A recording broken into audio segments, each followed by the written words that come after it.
Michael Noriega still remembers that disbelief that he felt when he saw that the high rise where his grandmother once lived had simply collapsed, killing her and 97 other residents.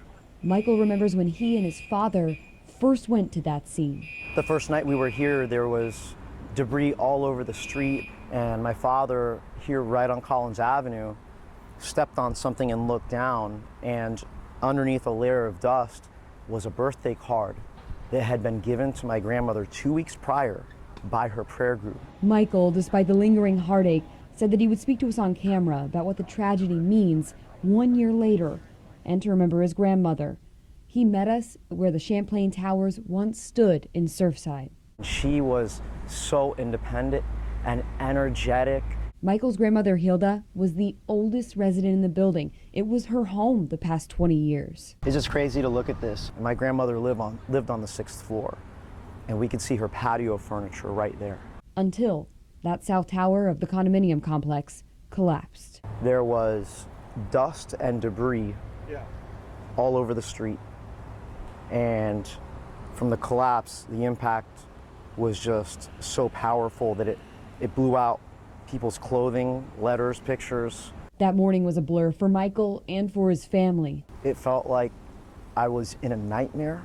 His dad, former police chief of Miami Beach Police Department and now serving as police chief in North Bay Village, got that first call. The only thing that he said in shock was, "The building is gone. The building is gone." And we didn't know what he meant. We couldn't even comprehend. Even when we saw it with our own eyes, we couldn't comprehend it. And here we are, 12 months later, and his family still has a lot of questions. Why did this happen? How did this happen? How do we make sure that this never happens again? Walking around that Surfside community with him, he says it still hurts. Even coming here to this collapse site, it's to see that it's just a crater in the ground now. That what once was 98 people's homes ultimately became the site of their grave, and it's just an opening in the ground. It's still hard to comprehend.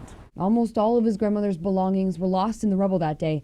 However, there's still 3 small things that they'll keep and cherish forever. The birthday card, the picture of family, and the rosaries that symbolized her faith.